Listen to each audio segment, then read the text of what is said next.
Hello. Today I'm going to be reviewing Chapter 3 of the State of New Jersey Driver Manual. In no way am I representing myself to be an expert. I'm just offering a review. I'll be going over some sections of each chapter within the manual, but this should not replace reading and studying the manual yourself. It is an easy read. It does not use any sophisticated jargon or vocabulary. It's straightforward, and there are many online resources that an individual can use to help study for the knowledge test and road test. With that, I'd like to start with Chapter 3, Driver Responsibility.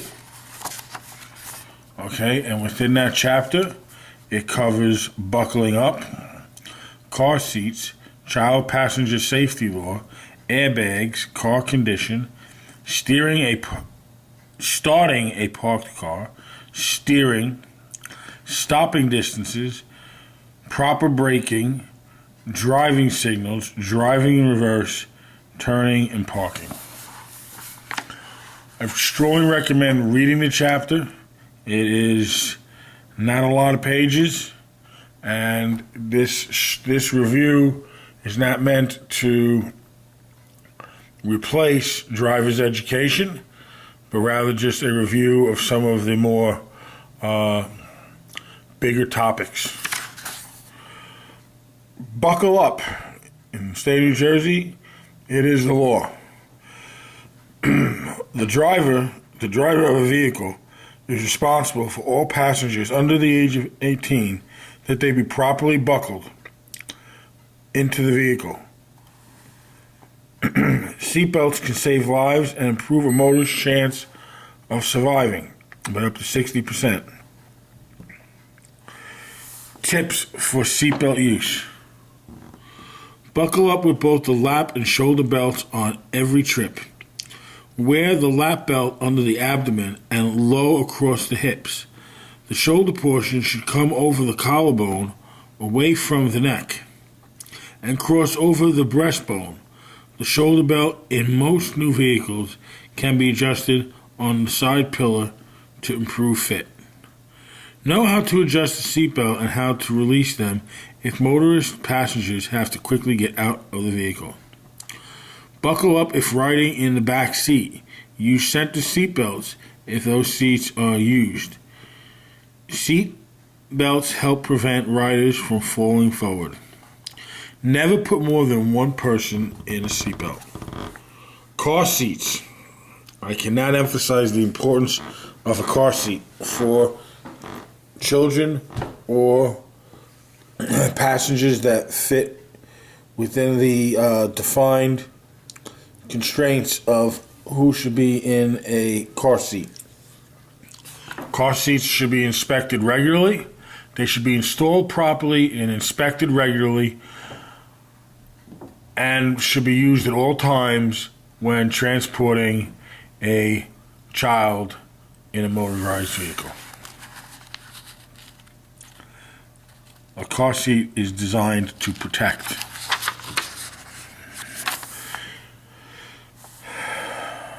Airbags save lives and are meant to be used in conjunction with seatbelts. Airbags alone are not enough, but airbags have been shown to save lives, and it's important to note that airbags inflate at speeds of up to 200 miles per hour to protect adults in front-end collisions. An average-sized adult who is correctly belted is not likely to come in contact with the airbag until it is fully inflated. When airbags are combined with lap, shoulder seatbelts, they have saved many lives and prevented many injuries in motor vehicle crashes. However, airbags could seriously injure or kill children who are sitting in the front seats. I strongly recommend reading the section about airbags in the New Jersey Driver's Manual. Car condition. It is the responsibility of all vehicle owners to ensure the proper working condition of their vehicles. Always check your vehicle before driving and prevent problems with regular maintenance and care. This includes backup lights, brakes, brake lights, headlights, horn, steering, tail lights, tires, turn signals, windshields, and now the presence of snow and ice. If snow or ice, state law requires a motorist to remove snow or ice from a vehicle before driving it. If snow or ice dislodges from a moving vehicle, it could strike another vehicle or pedestrian, causing injury or property damage. A motorist is required to make all reasonable efforts to remove accumulated ice or snow from the exposed surface of his or her motor vehicle prior to driving it. Starting a parked car. Before getting into a vehicle, look behind it and in front of it. There are blind spots once a motorist is behind the wheel. Children may be there. There also may be bottle cans, bicycles, or other things that cannot be seen from the motorist's seat. That brings us to this picture, which is your blind areas in a moving vehicle. They are to your right and to your left when operating the vehicle. And they cannot be seen with using the rear view mirrors or the side view mirrors. So when you're operating the vehicle, you want to routinely check on both sides what's on your right side and what's on your left side when you're operating a vehicle.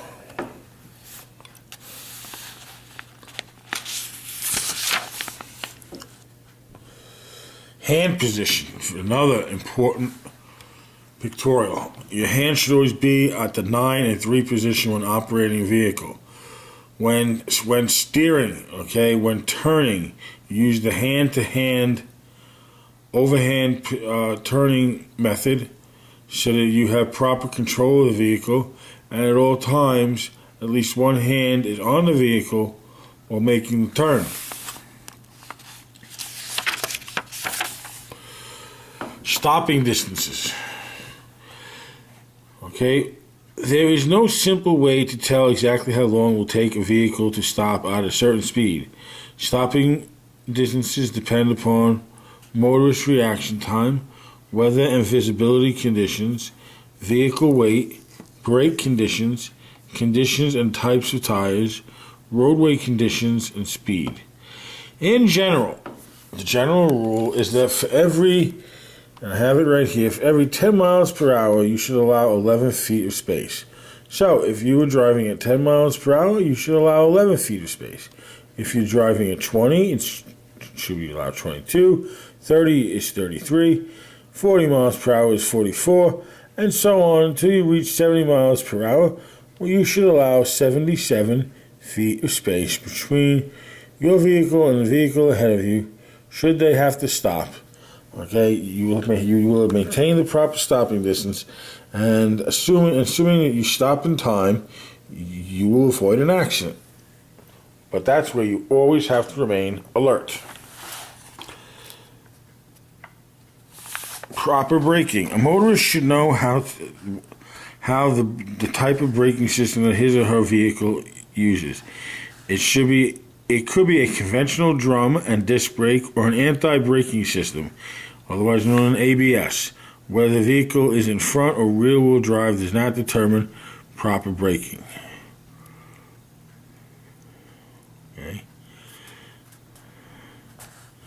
Maintain proper speed and distance between vehicles ahead of you and with other motorists, and you should be able to stop in time.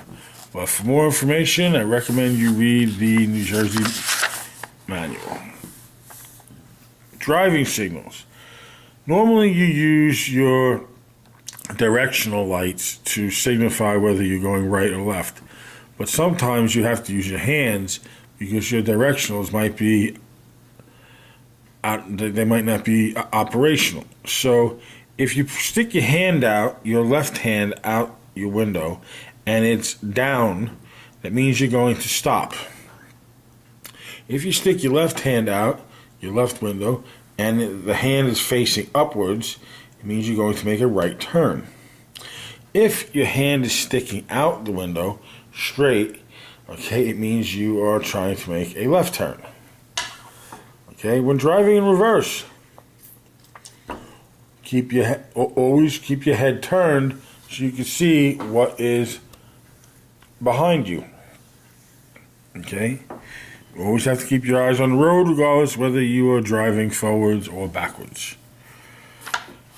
Okay.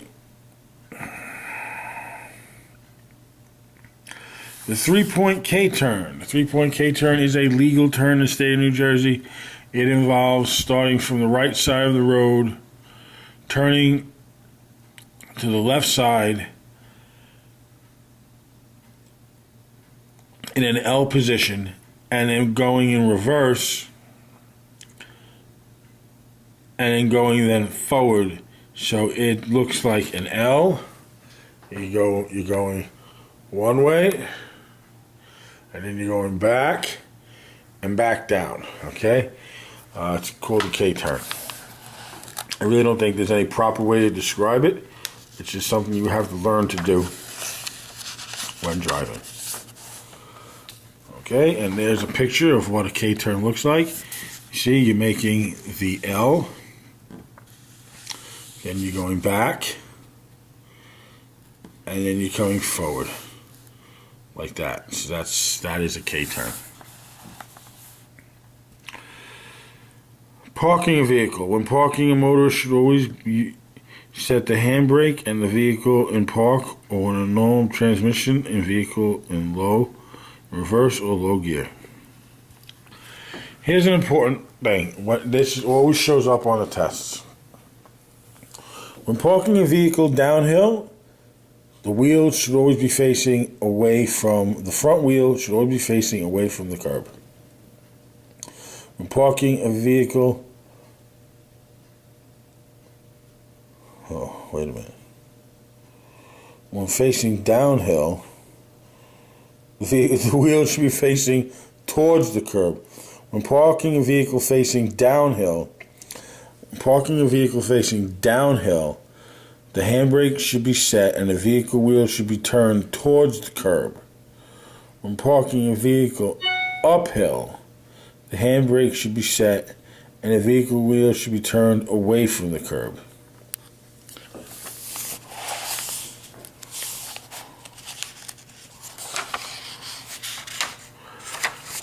You have angled parking, you have parallel parking, okay?